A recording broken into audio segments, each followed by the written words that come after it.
Amém, graça e paz. Vocês estão bem? Passaram as férias? Semana passada acho que estava todo mundo de férias, né? Ainda está? Com bastante alegria que venham trazer mais uma vez a palavra do Senhor para a igreja. Queria pedir para vocês dois que estão aí na frente, Daniel e Messias, que ficassem em espírito de oração como Ur e Arão, que quando Moisés desfalecia, eles levantavam a mão de Moisés. Amém? Obrigado.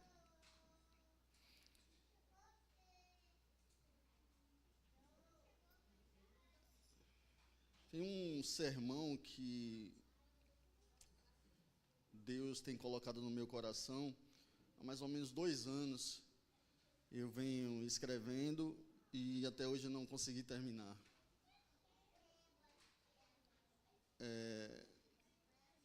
Tem um evento onde os Bravos tocaram lá no galpão, que eu fiz a abertura do culto usando a introdução desse sermão, que é a história do rei Ezequias.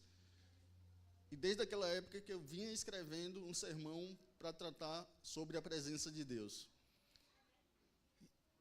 E é sobre isso que a gente vai conversar hoje. A gente vai falar sobre a presença de Deus e a forma que a igreja tem de apressar a volta de Jesus.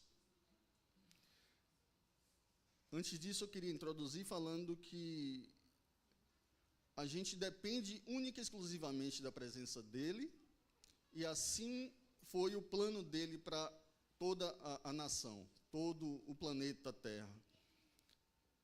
Quando ele criou Adão e Eva, ele vinha todo cair da tarde para habitar com eles, e assim relacionava-se com eles. Esse foi o planejamento de Deus desde o início. Mas a gente, na nossa natureza caída, logicamente Adão e Eva depois do pecado, a nossa natureza tende a atrasar o planejamento. Assim foi com o próprio Adão e Eva, que atrasaram o planejamento, o próprio Abraão, que recebeu a palavra de Deus para conduzir um povo, que seria o povo eleito, o povo escolhido de Deus, e no meio do caminho ele decidiu por conta própria, porque passou por alguma dificuldade, a terra estava em fome, ele desceu para o Egito, mas Deus tinha dito para ele ir para uma terra que ele ia mostrar. E ele desceu para o Egito, e a gente sabe que quase acontecia uma catástrofe, mas como era plano de Deus, Deus é especialista em refazer rotas, refazer caminhos. Nós somos especialistas em atrasar esse plano de Deus e atrasar a volta de Jesus hoje. Assim foi com Abraão, assim foi com o próprio Jacó, que, mesmo tendo recebido o direito à primogenitura de forma duvidosa, como a gente sabe, foi plano de Deus dar a primogenitura a ele. E ele atrasou esse planejamento de Deus ali por 7, 14, 21 anos, até retornar e tomar posse daquilo que foi prometido por Deus a uma nação, não a ele.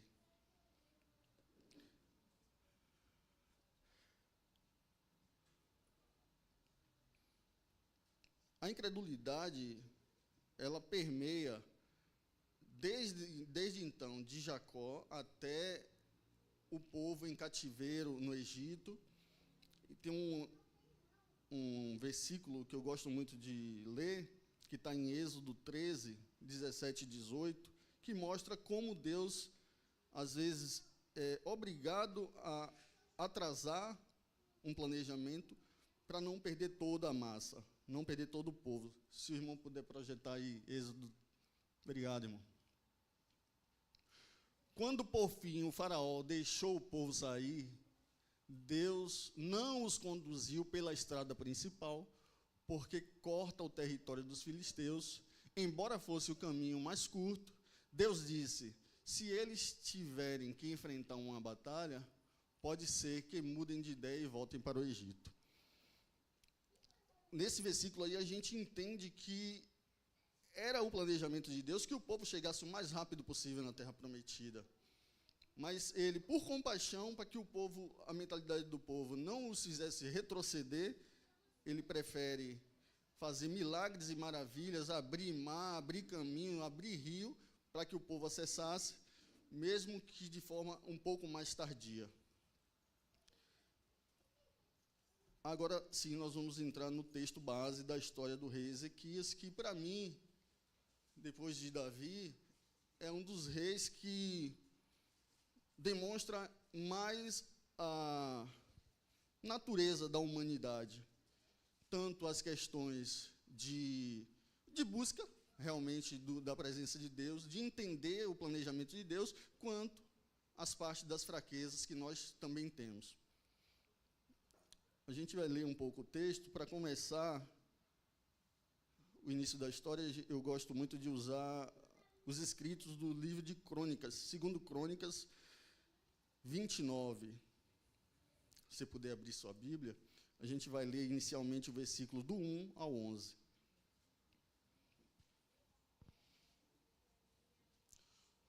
Vou falar um pouco do contexto histórico. Ezequias, filho do rei Acais, ele provavelmente foi corregente com o pai dele desde os 15 anos de idade. E o pai dele, Acais, fez tudo o que era errado aos olhos do Senhor. Tudo que você imaginar, de fechar a igreja, fechar o templo. Naquela época, logicamente, todos sabem, aqui, creio, que o véu ainda existia, Jesus não tinha voltado, aqui é mais ou menos 3.000 anos antes, né? Os historiadores aí, cadê Dadal, que me ajudem. Nesse tempo aqui, a forma de acessar a presença de Deus era no templo, onde o sacerdote ia, oferecia sacrifícios, tinha vários rituais para que as pessoas pudessem acessar a presença de Deus. E Ezequias, mesmo sendo corregente por 10 anos com seu pai, que fez tudo de errado, que fechou o templo, permitiu com que a Assíria, que era o maior reino da época, a Síria depois foi dominada pela Babilônia, que foi dominada por alguma outra, depois pelo Império Romano, tudo se tornou Império Romano.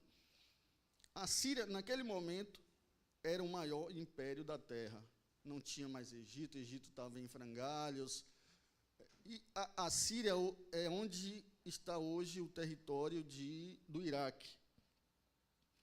E assim, na tentativa de poupar uma invasão da Síria, Acais, o pai de Ezequias, fez uma aliança com o rei e passou a pagar tributo para ele, só para ele não invadir. O que você imaginar, até os utensílios do templo foram dados ao rei da Síria como oferta, como tributo, e tudo foi fechado, deixou de ter adoração, e o povo passou a adorar os deuses que a Síria servia. E mesmo vivendo durante 10 anos com o pai ali, dos 15 aos 25, Ezequias, quando Acais morre, ele toma atitudes totalmente diferentes do pai. Eu acho isso uma particularidade aqui que é bem difícil de entender. Ezequias, quando morre, a gente vai ver lá no final, assume um filho dele, chamado Manassés, que viveu com ele por 12 anos, e mesmo o pai tendo feito tudo que era correto, e Judá passou a ser uma nação totalmente independente, com o templo aberto, todo mundo batia continência para Judá, e o filho assume o reino desse jeito, e faz tudo que era mal aos olhos de Deus. A história bíblica aqui não tem em detalhes, mas eu creio que Ezequias, vendo os exemplos negativos do pai e aliado à sua mãe, que eu entendo que poderia ser mais devota a Deus do que o pai, Acais, ele tinha um entendimento diferente. Ele não podia mudar as atitudes do pai dele, Acais, naquele momento, mas ele aguardou o momento dele chegar. Amém? Então vamos lá. 2 Crônicas 29, do 1 a 11. Tem como projetar? Ezequias tinha 25 anos quando começou a reinar, e reinou em Jerusalém por 29 anos. Sua mãe se chamava Ábia, e era filha de Zacarias. Fez o que era certo aos olhos do Senhor, como seu antepassado Davi. Logo, no primeiro mês do primeiro ano do seu reinado, isso aqui não é o mês de janeiro não, viu, gente? É o primeiro mês do primeiro ano do reinado. Ezequias reabriu as portas do templo do Senhor e as consertou. Mandou chamar os sacerdotes e os levitas para se encontrarem com ele na praça do lado leste do templo. E falou: ouçam-me, levitas, disse ele, purifiquem-se e purifiquem o templo do Senhor, o Deus de seus antepassados. Remova do santuário todos os objetos impuros. Nossos antepassados foram infiéis e fizeram o que era mal aos olhos do Senhor, nosso Deus. Abandonaram o Senhor e seu lugar de habitação, deram as costas para ele. Também fecharam as portas da sala e entrada do templo, e apagaram as lâmpadas, deixaram de queimar incenso e de apresentar holocaustos no santuário de Deus de Israel. Por isso a ira do Senhor veio sobre Judá e sobre Jerusalém. Ele fez deles objeto de espanto, horror e zombaria, como vocês veem com os próprios olhos. Por causa disso, nossos pais foram mortos pela espada, e nossos filhos e filhas e esposas foram capturados. Agora, porém, farei uma aliança com o Senhor, o Deus de Israel, para que a sua ira ardente se afaste de nós. Meus filhos, não sejam mais negligentes quanto aos seus deveres. O Senhor os escolheu para estarem diante dele, para o servirem, para dirigirem o povo no culto e para lhe queimarem incenso.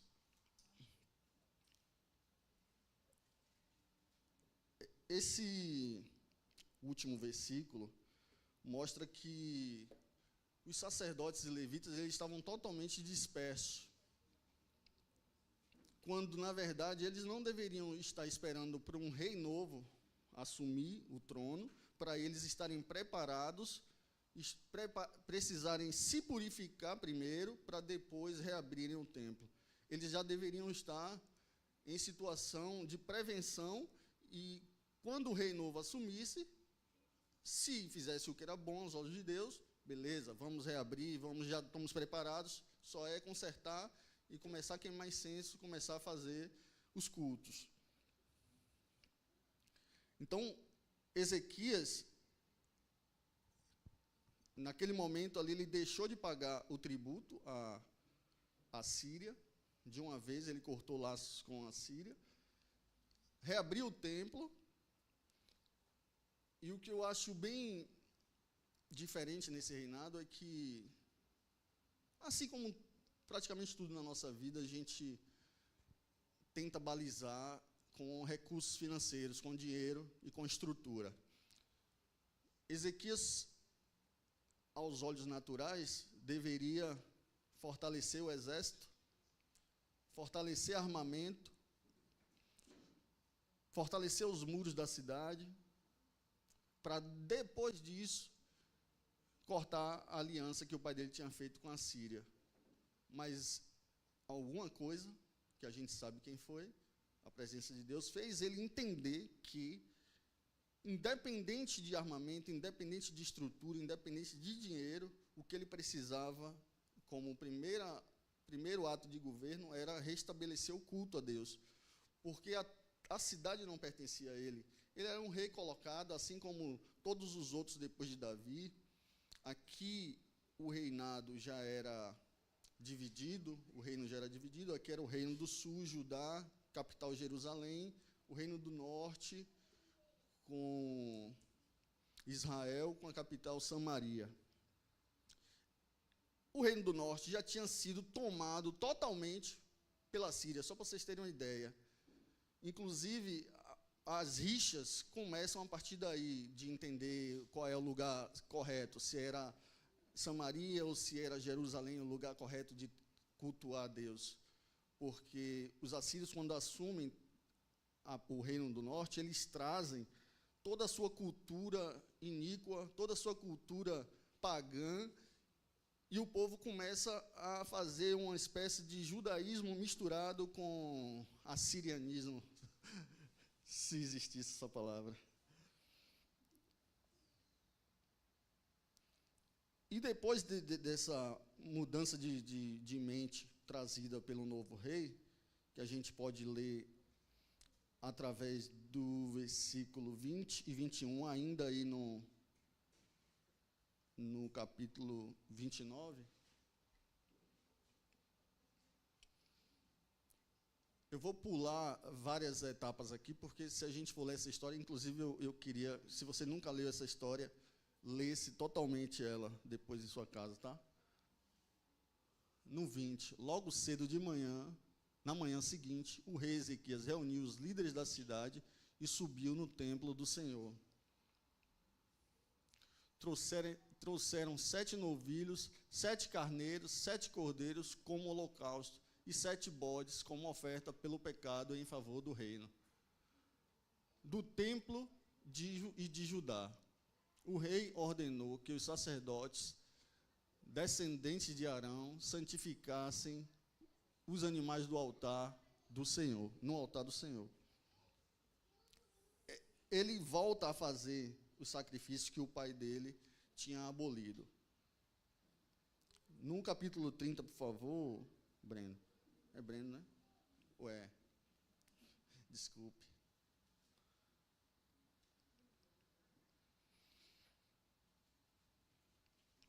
No capítulo 30, do 1 ao 3, a gente vê com um pouco mais de detalhes as coisas que Ezequias fez propriamente dito através dos sacerdotes e dos levitas. O rei Ezequias enviou uma mensagem a todo Israel e Judá e escreveu cartas para o povo de Efraim e de Manassés. Convidou todos a virem ao templo do Senhor para Jerusalém, para celebrar a Páscoa do Senhor, Deus de Israel. O rei, seus oficiais e toda a comunidade de Jerusalém decidiram celebrar a Páscoa um mês depois da data estabelecida. Não conseguiram celebrá-la na data prescrita porque não havia como purificar os sacerdotes em número suficiente até esse dia. E o povo ainda não tinha se reunido em Jerusalém. É um detalhe que eu falei acima, que os sacerdotes eles estavam totalmente dispersos.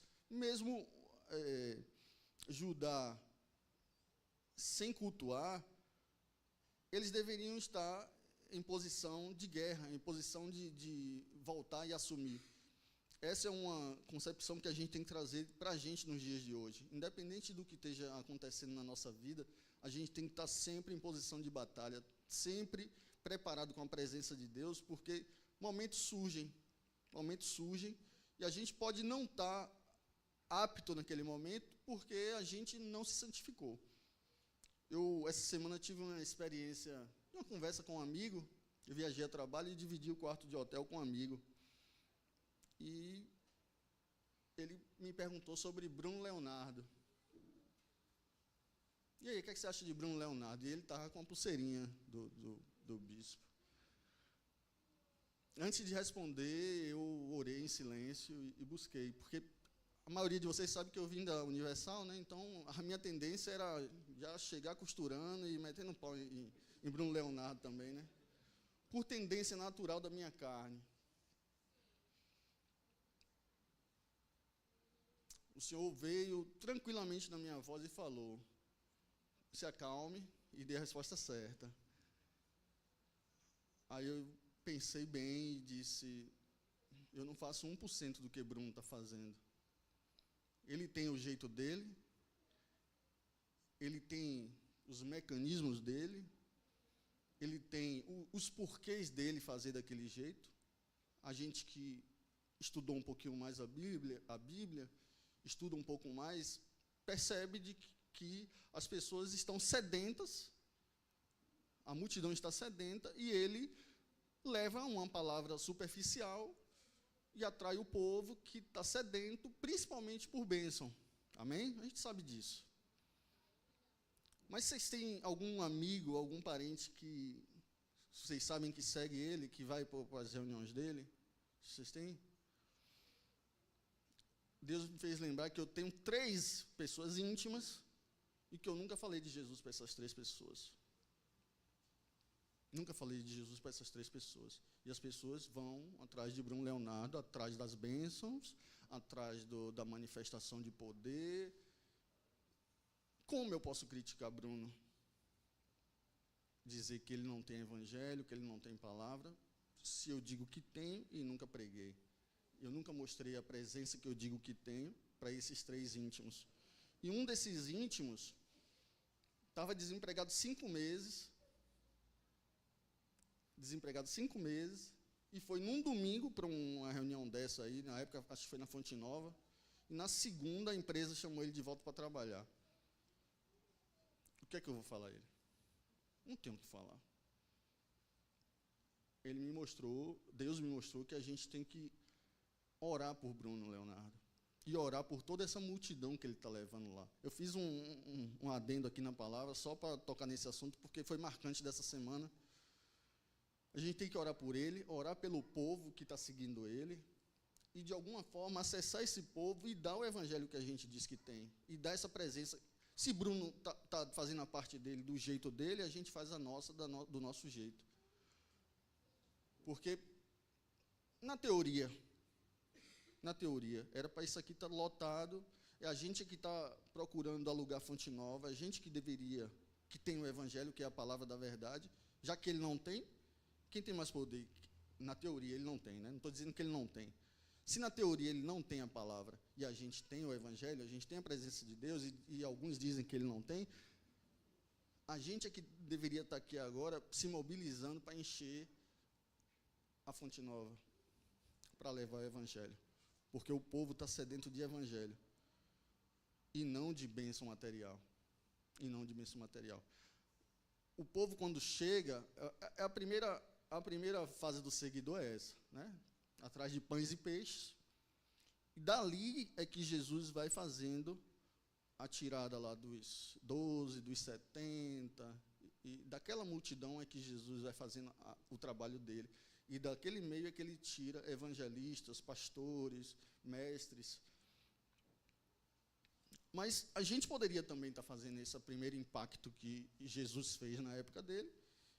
Edir Macedo fez há muito tempo atrás. Bruno Leonardo tem feito recente. E a gente se conforma em, às vezes, ficar em cima do muro, não entra em polêmica. Eu detesto polêmica. Estou entrando numa hoje aqui, acho que pela primeira vez, né? Detesto polêmica e resolvi entrar logo hoje, porque merecia essa polêmica. Ao invés, quando você chegar alguma mensagem para você de fuxico gospel, mostrando os podres de alguém, algum pastor que caiu, alguma esposa de pastor que traiu, algum cantor famoso gospel que por algum motivo caiu, não estou dizendo para você não acessar esses conteúdos, tá? Acesse no intuito de conhecer e orar por essas pessoas e não propagar a miséria, propagar o problema da pessoa. Essa é a diferença de quem tem a presença e de quem não tem. Essa é a diferença de Acais e de Ezequias. Vou voltar aqui para a pregação, senão...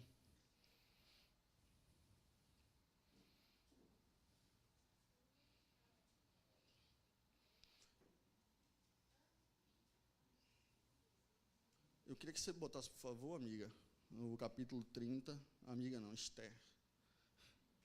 Capítulo 32. Depois que Ezequias reestrutura o templo, reestrutura todos os processos do templo, volta a ter adoração, volta a ter queima de incenso.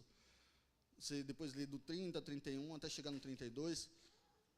Então, Senaqueribe sente falta do imposto e sitia toda Judá, ele já era dono de Israel, sitia Judá, cerca tudo e manda um recado. Manda um recado, e aos olhos naturais, Qualquer um obedeceria aquele recado. Eu acho que obedeceria. Lê capítulo 32, a escrita aqui. Ler capítulo 32, versículo do 1 ao 5 e depois do 9 ao 13.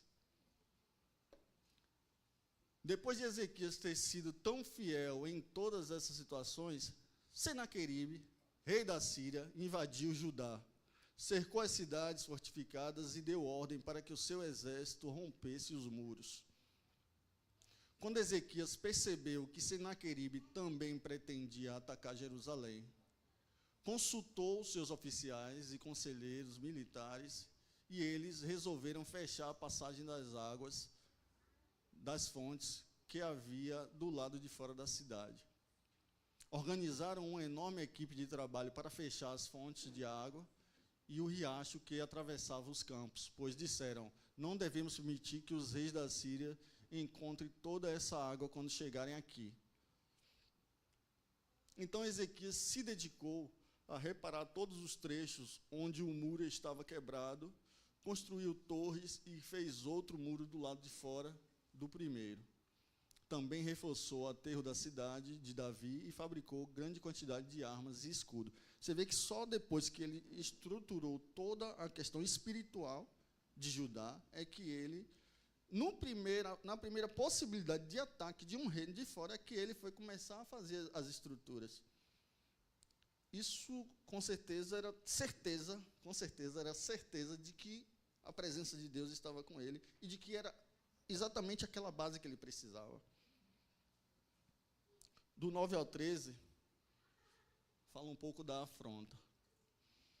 Enquanto Senaqueribe, rei da Síria, cercava a cidade de Laques, enviou seus oficiais a Jerusalém com esta mensagem para Ezequias, rei de Judá, e para todo o povo da cidade. Assim diz Senaqueribe, rei da Síria: em quem vocês confiam para imaginar que sobreviverão quando eu cercar Jerusalém? Ezequias disse: o Senhor nosso Deus nos salvará do rei da Síria. Não é verdade, ele está enganando vocês e os condenando a morrer de fome e sede. Não percebem que o próprio Ezequias destruiu todos os santuários e altares do Senhor? Ordenou que Judá e Jerusalém adorassem somente ao altar do templo e queimassem incenso apenas ali? Sem dúvida, vocês sabem o que eu e os reis da Síria, antes de mim, fizemos em todos os povos da terra. Acaso algum dos deuses dessas nações livrou seu povo das minhas mãos?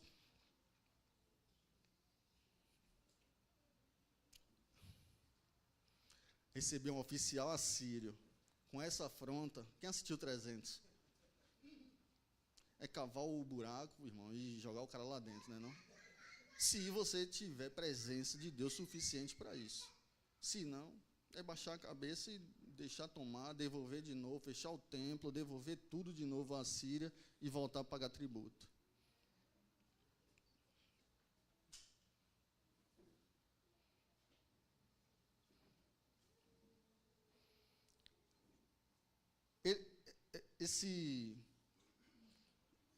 No versículo 29, amiga, ao 23, a gente vai ver aqui que Ezequias confiou totalmente em Deus e, a partir disso, ele venceu uma guerra de uma forma tão inesperada. Ele só orou, consultou Isaías, que era o sacerdote, e à noite, à madrugada, um anjo apareceu e saiu, fazendo com que os caras da Síria, cada um se levantasse e esfaqueasse uns aos outros. E morreu todo mundo.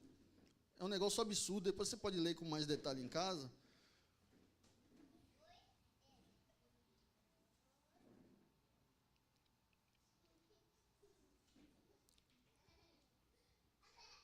Isso aqui já é o pós-guerra, né? Isso aqui é, depois das guerras vencidas, os feitos de Ezequias. Ele construiu cidades e adquiriu muitos rebanhos de gado, pois o Senhor lhe deu grande riqueza. Bloqueou a fonte superior de Gion e trouxe a água por um túnel para o lado oeste da cidade de Davi. Ezequias foi bem sucedido em tudo que fez. a presença de Deus na vida de Ezequias era de tal forma que não era só guerra, gente, não era só guerra. Os sacerdotes estavam dispersos lá atrás, e os levitas, porque eles não tinham nem o que comer, na verdade. E depois que ele reabre o templo e vence a guerra contra Senaqueribe, as pessoas voltaram a dar o dízimo, voltaram a ofertar, voltaram a oferecer sacrifícios, e era através disso que as famílias dos sacerdotes e levitas se sustentavam. Depois disso, teve um milagre pessoal na vida de Ezequias, que foi uma cura totalmente inesperada. O livro de Crônicas fala sobre isso, mas sobre esse milagre aí, que demonstra tamanha presença de Deus na vida dele, eu gosto de ler no livro de Reis. É 2 Reis 20, amiga. A gente vai ler do 1 ao 6. Eu estou querendo dar a ênfase agora aos milagres que acontecem na vida e através da vida de quem anda na presença de Deus. Por esse tempo, Ezequias ficou doente e estava para morrer. O profeta Isaías, filho de Amós, foi visitá-lo e transmitiu a seguinte mensagem: assim diz o Senhor, põe as suas coisas em ordem, pois você vai morrer. Não se recuperará dessa doença. Se a gente pesquisar depois, a gente vai ver que isso aqui foi uma espécie de câncer de pele bem profunda, que ele estava para morrer porque não tinha cura, não tinha jeito dele escapar. Mas, voltando no aí, amiga, a gente olha um detalhe dessa fala de Isaías com ele. Ponha suas coisas em ordem. Essas coisas aqui, em outras traduções, ponha sua casa em ordem. Ezequias, assim como Davi lá, na época que os reis iam para a batalha, Davi descansou e chegou de sua janela, viu Betseba tomando banho. Ezequias aqui já tinha descansado, já tinha morgado. Nessa época o rei não ia para a batalha, mas ele já tinha se tranquilizado com a situação. Ele fez tudo o que deveria fazer, a igreja estava rodando, estava tudo perfeito, o povo estava prosperando, mas ele vacilou com a casa dele. Se a gente entender aqui que aqui ele ganhou 15 anos de vida num milagre, e que o filho dele assume o reinado aos 12, ele não tinha nem filho ainda, gente. Ele não tinha filho, ele estava ainda vivendo, pronto, arrumei a casa, agora vou me deleitar. Devia ter umas 1000 concubinas, assim como Salomão, várias mulheres, e não tinha um filho para assumir o reinado. Então, Deus mandou ele arrumar a casa e disse que ele ia morrer. No 2. Quando Ezequias ouviu isso, virou o rosto para a parede e orou ao Senhor. Ó Senhor, lembra-te de como sempre te servi com fidelidade e devoção, e de como sempre fiz o que é certo aos teus olhos. Depois, o rei chorou amargamente. Então, antes que Ezequias deixasse o pátio intermediário, recebeu essa mensagem do Senhor. Volte a Ezequias, líder do meu povo, e diga-lhe, assim diz o Senhor, o Deus de seu antepassado Davi. Ouvi sua oração e vi suas lágrimas. Vou curá-lo, e daqui a 3 dias você sairá da cama e irá ao templo do Senhor. Acrescentarei 15 anos à sua vida e livrarei você e esta cidade do rei da Síria. Defenderei esta cidade por causa da minha honra e por causa do meu servo Davi. Aqui você percebe que não tem a ver com Ezequias, porque Deus poderia ter dito, eu vou te dar 15 anos, porque você foi fiel, porque você reabriu o templo, porque você ganhou as batalhas. Não. Por causa da minha honra, ele disse, e por causa do meu servo Davi. Acrescentou 15 anos na vida do cara, e aparentemente o cara não fez o que era correto depois disso. Ele não idolatrou, ele não reabriu os terreiros, ele continuou não permitindo que tivesse culto a outros deuses, mas ele dá um vacilo tão grande, tão grande, tão grande, a ponto de atrasar a estrutura. Além dos outros reis atrasarem, ele conseguiu atrasar uma coisa que era lá na frente ainda, 70 anos de cativeiro babilônico, por causa de um vacilo dele, que não foi deixar de adorar a Deus, que não foi deixar de levantar incenso, não. Ele foi orgulhoso. Um orgulho de Ezequias fez com que atrasasse toda a história do reino em 70 anos, e isso ainda em gerações futuras. E ele ainda achou que a palavra que Isaías trouxe para ele era uma palavra boa. A gente pode ver isso aqui no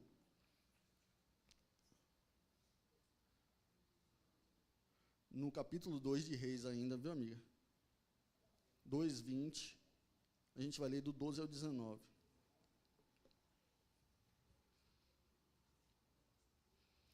Essa palavra aqui mostra que a gente tem que estar vigilante todo o dia, todo minuto, todo segundo. A gente deve estar vigilante e buscando sempre mais as coisas do reino do que as coisas que não são do reino.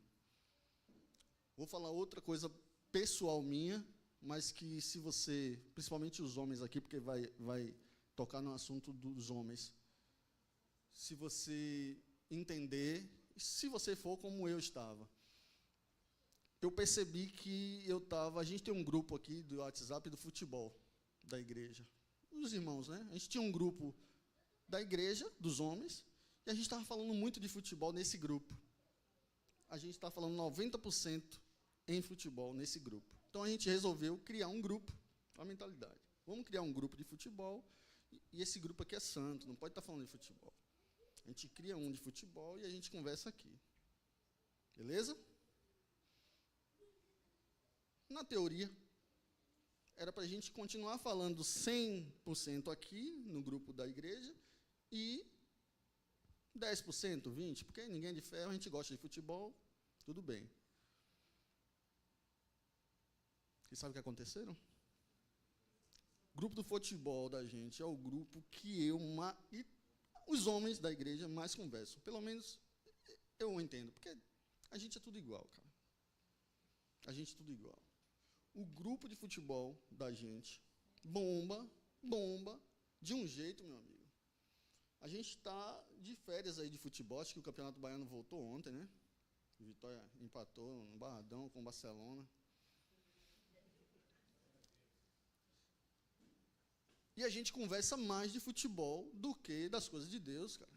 O grupo está lá sucateado, o grupo dos homens. Uma vez ou outra, segunda de manhã, alguém amanhece inspirado. Quero aqui fazer uma menção o noivo de Quelinha, como é o nome dele mesmo? Como? Adelmo. Fazer uma menção a ele, porque geralmente é ele, cara. Geralmente é ele que puxa o grupo dos homens. Ou então um pedido de oração, alguma coisa desse tipo. Mas o grupo do futebol bomba. Quando começa mesmo o Campeonato Brasileiro, trava meu celular, amigo. Trava meu celular. E aqui para nós não cabe mais. Não cabe mais. Não cabe mais. Eu estou falando por mim, porque assim, você pode ter outros grupos que você trata das coisas de Deus, que não são os grupos da igreja, e eu estou falando aqui bobagem sobre vocês, que não é a verdade de vocês, mas é a minha verdade, e por esse motivo eu estou saindo do grupo do futebol. Essa é minha atitude drástica, porque está me atrapalhando com as questões de Deus. Então, se está me atrapalhando, eu tenho que sair. Amém?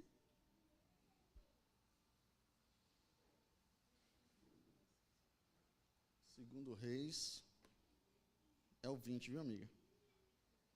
Capítulo 20. Do 12 ao 19. Depois de ter conquistado tudo, e está tudo tranquilo, ganhou mais 15 anos de vida, Ezequias achou que tudo que ele conquistou foi pela força do braço dele. Imagine. Já estou bem.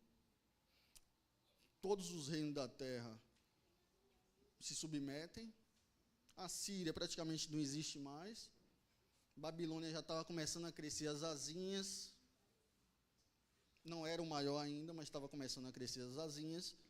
E eu resolvo receber visita de um reino de fora e mostrar tudo que Deus, tudo que eu conquistei. Não foi mais Deus que me deu, foi tudo eu que conquistei.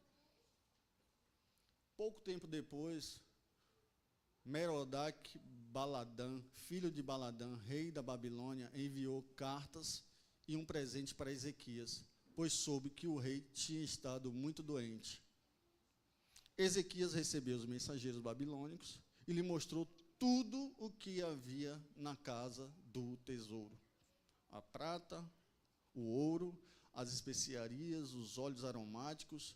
Também os levou para conhecer seu arsenal e lhes mostrou tudo. Isso aqui é a maior burrice que existe, meu amigo. O cara chamar um cara de um reino que até ali estava fazendo a política da boa vizinhança, né?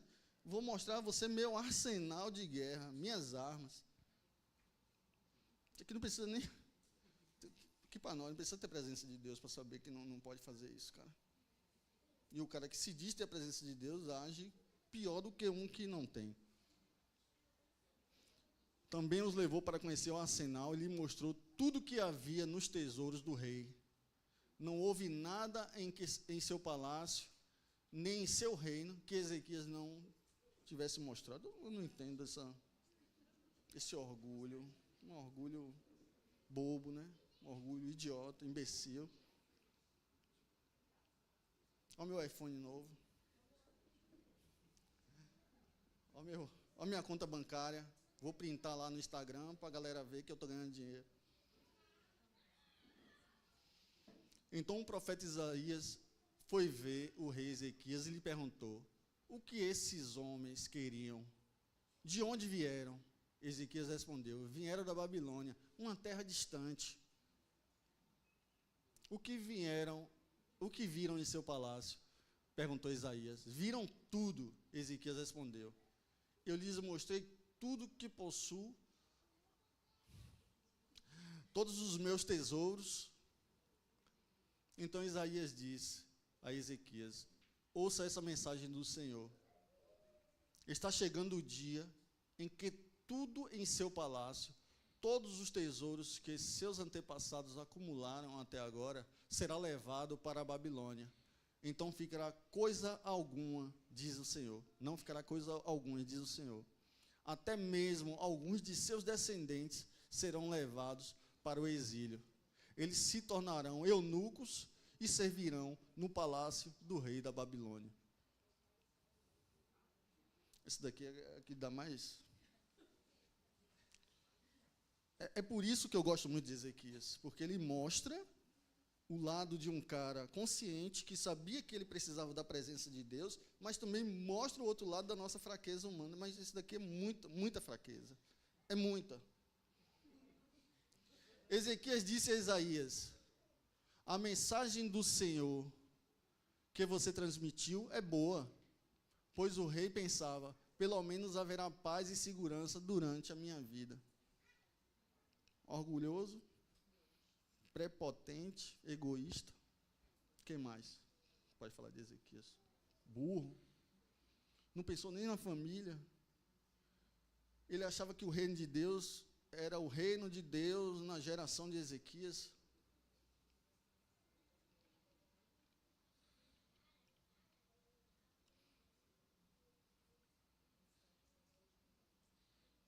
A gente faz igual, irmão. Faz igual. Igualzinho. Eu pensei nisso aqui, eu estou falando aqui com vocês essas coisas, mas o mesmo pensamento que eu tive em relação a Bruno Leonardo, eu tive em relação a Ezequias. A gente faz igual.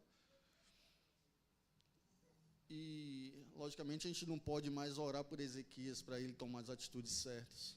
Já aconteceu, já passou. Mas a gente pode entender que hoje a gente não comete mais, não tem como mais cometer esses vacilos, porque o principal que ele fez, que foi reabrir o templo e trazer a presença de Deus para ajudar, nosso Jesus já fez. Ele morreu na cruz do Calvário, ele rasgou o véu do templo, nos dando vida, nos dando acesso direto à presença de Deus. O que a gente pode cometer uma vez ou outra é esses vacilos aí, de não entender que o acesso a gente já tem, e querer fazer coisas com nossos próprios braços. Mas ainda assim o Espírito Santo vem todo dia. Quando a gente dá uma vacilada, o Espírito Santo vem e dá uma chamada, puxa. E lá, Isaías teve que ir lá avisar ele e a decisão já estava tomada. Daqui a um tempo, tudo que você está vendo aqui vai estar na mão dos babilônicos por conta de uma atitude infantil sua. Mas a gente também atrasa a volta de Jesus. A gente atrasa. Eu tenho um testemunho particular, eu entrei na igreja com 17 anos e estava ali certinho para ser pastor da Universal, gente. Para ser pastor, e no momento da vida eu acordei, entendi que não era mais para estar ali. Ao invés de eu procurar um outro lugar, outra igreja, que tivesse aquilo que eu sabia que não tinha lá, palavra, evangelho, eu fui para o mundo. Eu fui para o mundo. Fui para o mundo com 27, 10 anos depois. E fiquei dos 27 aos 32. Até de Muquiranas eu saí no carnaval. Primeira cerveja que eu fui comprar, no primeiro dia do bloco, uma obreira vendendo a cerveja. Eu todo fantasiado, ela olha para mim assim, você não. Você não, aqui não é seu lugar. Volte, vá para casa. Não, me dê a cerveja, me dê a cerveja. Não, não vou lhe dar a cerveja. Tome uma água. Não precisa pagar, não. Gastei o dinheiro do bloco. Eu fui esse dia ainda, os outros 2 dias do coisa eu não fui mais, porque o Espírito Santo no juízo. Eu tinha que encontrar logo a irmã da igreja, para me lembrar do meu propósito. Eu tinha que encontrar com Isaías para me lembrar. Eu encontrei Isaías do mesmo jeito que Ezequias encontrou, mas para mim teve jeito. Daquele dia ali, eu permaneci ainda acho que mais um ano ali, até que eu comecei a namorar com Deise. Deise conhecia Dadal, Juninho, Daniel. Acho que Daniel estava viajando, tomando os cursos, Mauri. E a partir dali eu comecei a receber o ensinamento, comecei a visitar, até que virou igreja, até que estamos aqui. Amém? Mas o que eu quero falar é o quanto a gente atrasa o processo da vinda dele. Ele deu tudo, ele deu o Espírito Santo, ele dá revelação, ele dá os irmãos para orar pelos outros, ele dá tudo, e a gente atrasa o processo por orgulho, o orgulhozinho de Ezequias, a vaidade, e todas as outras obras da carne que a gente tenta praticar e pratica durante a nossa jornada. Queria enfatizar mais uma vez que Jesus já morreu por nós. A presença dele está com a gente, está com a igreja, o Espírito Santo está conosco. Eu queria que os músicos já pudessem se posicionar. Esté poderia, por favor, projetar no livro de Éfesos, capítulo 6, a gente vai ler do 10 ao 20, para entender de uma vez por todas que, para apressarmos o reino de Deus, o que a gente precisava, a gente já tem, que é a presença dele. O que falta em nós é atitude, seja a atitude de se levantar, como Bruno Leonardo tem se levantado, porque se a gente diz que tem a presença, eu acho que, não por orgulho, mas um pouco melhor do que ele, a gente consegue fazer. E se a gente não tem atitude, que pelo menos pare de falar mal deles e oremos por eles. Amém?